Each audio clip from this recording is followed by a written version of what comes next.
El Maximato fue un periodo histórico y político de México que abarcó desde 1928 con el gobierno de Emilio Portes Gil como presidente interino del país hasta 1934 con el inicio del gobierno de Lázaro Cárdenas. Este periodo se caracterizó por la influencia de Plutarco Elías Calles en la política mexicana, de cuyo apodo de jefe máximo de la revolución deriva el nombre de este periodo. Durante el Maximato, 3 personas fueron presidentes de México. Emilio Portes Gil, que gobernó como presidente interino tras el asesinato de Álvaro Obregón; Pascual Ortiz Rubio, que fue presidente tras las elecciones convocadas por Portes Gil; y Abelardo L. Rodríguez, quien fue presidente interino tras la renuncia de Ortiz Rubio. Pascual Ortiz Rubio fue presidente constitucional de México de 1930 a 1932. Obtuvo el cargo en las elecciones presidenciales extraordinarias de 1929 y lo ocupó desde 1930 hasta 1932. Durante su gobierno se redactó la Doctrina Estrada, la cual dice que México no debe juzgar, ni para bien ni para mal, los gobiernos ni los cambios en el gobierno de otras naciones, y se promulgaron la Ley Federal del Trabajo, la Ley de Crédito Agrícola y el Código Penal. Igualmente, México se hizo miembro de la Liga de las Naciones, amplió la red telefónica del país y ratificó la libertad de cultos.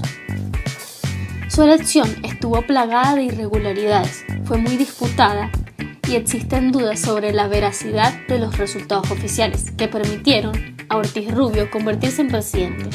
Tras 2 años de mandato presentó su renuncia y es hasta la fecha el último presidente de México que ha renunciado a su cargo. Lázaro Cárdenas del Río destacó, entre otras acciones de gobierno, por haber consolidado las bases del funcionamiento del Partido Nacional Revolucionario y su proceso evolutivo mediante la incorporación de las grandes centrales obreras hacia el Partido de la Revolución Mexicana, antecedentes del Partido Revolucionario Institucional (PRI). Los primeros cargos públicos de Cárdenas consistieron en ser hasta 1930 gobernador del estado mexicano de Michoacán, en donde se desempeñó como secretario de Gobernación en el gabinete del presidente Pascual Ortiz Rubio y como dirigente del Partido Nacional Revolucionario. El 1 de diciembre de 1934 fue electo presidente de México.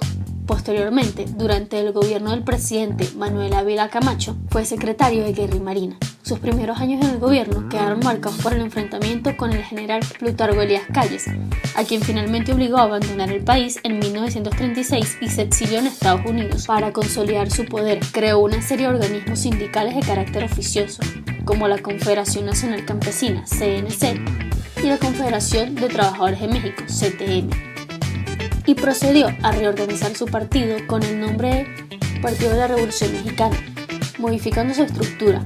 De ser una federación de partidos locales y regionales, se integró con 4 grandes sectores: campesino, obrero, popular y militar. El término cardenismo se usa como nombre de la corriente ideológica inaugurada por Cárdenas. También se le llama así a la etapa en la que gobernó México de 1934 a 1940. Aunque algunos detractores prefieren el término cadete, la corriente política del cardenismo surge así. Con los trabajadores, impulsó el tema de los derechos mediante una gran confederación de trabajadores, en donde todos estuvieron unidos al Estado y el Estado se comprometió a velar por los intereses de ellos. A los empresarios les ofreció un proyecto económico viable. A la Iglesia le incluyó en su proyecto. El ejército apoya el cardenismo y es leal a él, ya que le ha dado voz y voto. No amenaza el poder militar, sino lo consolida. El sector campesino y el indígena apoyan a Lázaro Cárdenas porque se les ofrece y entrega la reforma agraria, nacionalización de ferrocarriles y expropiación petrolera. Se dio entre 1937 y 1938. Completó la nacionalización de la red ferroviaria y después de un conflicto obrero-patronal, expropió los bienes de las compañías petroleras residentes en México, lo que provocó la ruptura de relaciones con el Reino Unido. Enfrentó una intentona golpista encabezada por el general Saturnino Cedillo, con quien trató de dialogar por medio de su jefe del Estado Mayor Presidencial, el coronel Ignacio M. Beteta. Finalmente, Cedillo resultó muerto en combate.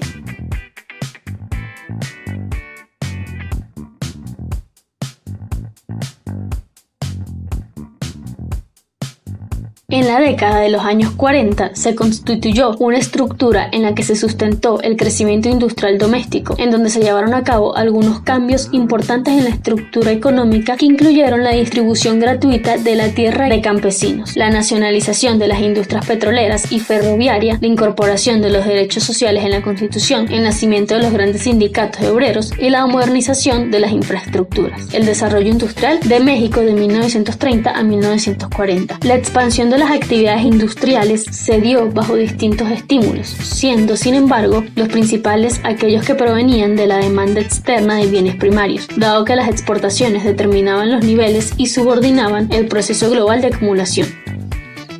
México entra en una parte de acelerada expansión capitalista asociada a los profundos cambios que la economía mundial experimenta y que a nivel interno se manifiestan por un conjunto de transformaciones. El sistema capitalista había experimentado antes de 1929 numerosas crisis cuyo resultado había sido siempre el de recrear las condiciones necesarias para la continuación del proceso de acumulación del capital, operando de esta manera como mecanismo de autocorrección del sistema. La evolución de las inversiones norteamericanas en Latinoamérica consiste en que a partir de 1934, coincidiendo con la recuperación de la economía e incidiendo en ella, las manufacturas van adquiriendo un mayor relieve tanto por el dinamismo de su producción como por el volumen de inversión y ocupación.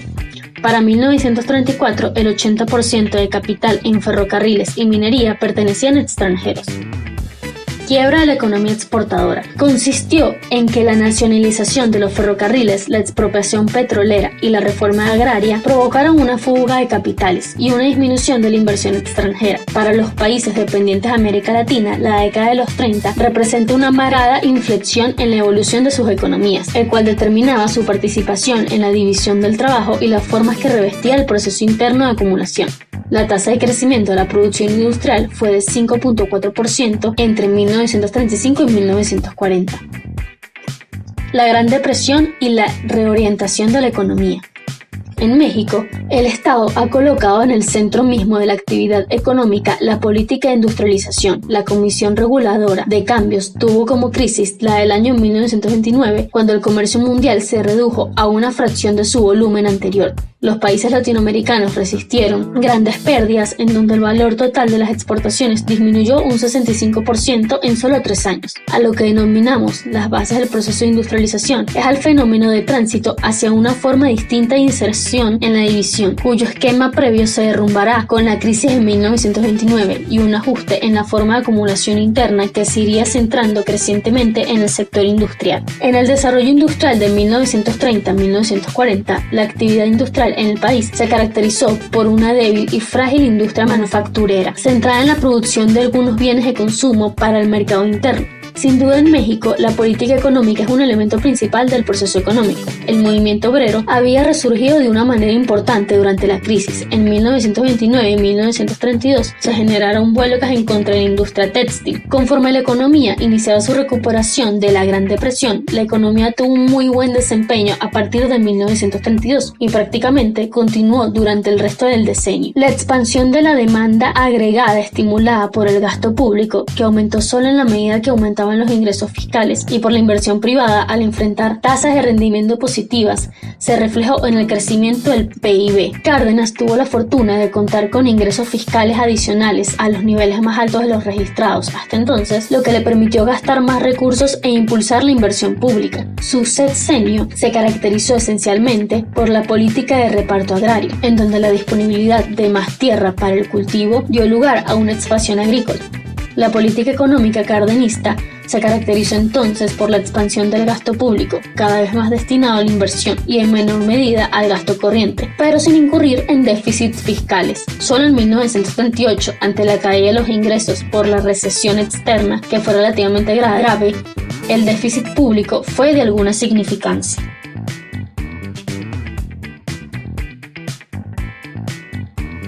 En cuanto a lo social y cultural, en su gran mayoría las viviendas se integraban con una sola habitación, que se podían dividir para separar el área de la cocina y comedor del dormitorio. La iluminación y ventilación era escasa, Para las décadas de los años 1930 y 1940 se generalizó el uso de la luz eléctrica, si acaso una ventana junto a la puerta de entrada, la cual se abría hacia el patio de la vecindad, en donde podían encontrarse diversos animales domésticos y de granja. Su mobiliario era modesto y limitado, consistente en una repisa en la pared o huacales para colocar la despensa y los trastes, mesas, velas o lámparas de petróleo, así como las camas o petates, algún tipo de armario o ropero, taburete con aguamanil y además de cántaros y cubetas para acarrear el agua de la fuente más cercana, y la basinica para el servicio sanitario nocturno, ya que no existía para ese entonces la red de agua entubada y drenaje. Estas condiciones de vida no propiciaban la intimidad en México. En los patios comunes, los habitantes vivían bajo el escrutinio de los vecinos, sobre todo de las porteras que cerraban y abrían la casa vigilando la comunidad. Al ser responsables de la vivienda y fungir como recolectoras de las rentas que se pagaban por esos tugurios. La indumentaria ubicada el grupo social, en los hombres, los huaraches, la camisa, el calzón de manta, zarapes y sombreros de paja, identificaban a los más pobres, la mezclilla o gabardina y gorras a los artesanos y obreros, mientras que la clase media y los ricos generalizaron un atavío a la americana, con traje y chaleco de camisir, corbata, zapatos y sombreros de carret. Las visitas femeninas al mercado, tiendas y panaderías eran ocasiones aprovechadas por los enamorados para iniciar sus relaciones, además de las salidas de las jovencitas a todo tipo de mandados. El ideal social indicaba el matrimonio, siendo más común que las parejas huyeran de sus casas para consumar su unión en algún hotel de paso para volver al día siguiente a la casa paterna, multiplicando los habitantes de las pobres moradas. Los más pobres utilizaban su tiempo libre para visitar el Zócalo, los canales y las embarcaciones de la Viga, Santa Anita y Xochimilco, además de tener un momento de solaz en las ocasiones de ferias alrededor de las iglesias, los esporádicos circos y en las numerosas carpas populares que presentaban una variedad en tandas con cantantes, bailarines y cómicos. Los adultos se reunían en las pulquerías, que eran muy numerosas en una época en la que el consumo de cerveza se restringía a otros estratos sociales, lo que generó campañas antialcohólicas difundidas por el gobierno en todas partes, y con mayor razón en las escuelas, ya que el consumo de pulque se encontraba incluido tradicionalmente como alimento, incluso en las fondas. A las peluquerías se llegaba después de un encuentro fortuito en la calle o la plaza, ya que no eran un punto de reunión particular y estaban abiertas solo hasta media tarde. Durante los gobiernos de Obregón y Calles se impulsó el desarrollo de la industrialización, que tendría su auge a partir de la década de los años de 1940. De las comunicaciones y la producción agropecuaria, esto generó un crecimiento económico y la incorporación de amplios sectores al empleo en las áreas de servicios, lo que multiplicó la oferta y demanda de los bienes de consumo, que fueron divulgados por los medios de comunicación, prensa y radio, que además de anuncios divulgaron los acontecimientos internacionales y los sociales de la nueva burguesía postrevolucionaria, sobre todo en revistas ilustradas y su publicidad, que eran distribuidas en nuestros puestos de periódicos, siendo comunes en oficinas, despachos y hogares, por cuyo conducto se daban a conocer acontecimientos y la oferta de una diversidad de productos y servicios dirigidos a la creciente clase media y los ricos. En México se integraba un discurso propagandístico apoyado por el Estado, que pretendía borrar las diferencias de clase en una visión optimista y moderna, que buscaba incorporar a la población nacional y a los modelos de vida norteamericanos. Durante el gobierno de Lázaro Cárdenas, los medios de difusión cambiaron su enfoque, mostrando más interés por temas sociales propios de la clase media, como noticias nacionalistas sobre política y economía, y asuntos indigenistas y rurales, reduciéndose la información sobre la aristocracia y sus asuntos que reproducía el periódico El Universal, mientras que el diario Excelsior convertido en Cooperativa de Trabajadores en 1938, tenía un seguimiento puntual de la obra cardenista y su visión socioeconómica, además de la propaganda del régimen en sus tareas de reorganización sociopolítica de las corporaciones sociales en torno del partido oficial y el gobierno, mientras la aristocracia empresarial se reducía a reuniones y ceremonias privadas en los deportivos y residencias. Los murales del Palacio de Bellas Artes entre 1934 y 1940 estaban intervenidos por numerosos artistas que impusieron sus formas de expresión, temáticas y conceptualizaciones en el arte nacional de esas décadas. Sus planteamientos de crear grandes obras plásticas en edificios públicos expuestas a la mirada de todos los mexicanos con el fin de educar y generar una concepción popular y socializante del imaginario colectivo de patria, nación, sociedad, pasado y futuro. Esto impactó en el conjunto de su generación y de las subsecuentes a lo largo del siglo XX. Entre ellos, uno de los más famosos, Diego Rivera, esposo de Frida Kahlo, o ex esposo de Frida Kahlo.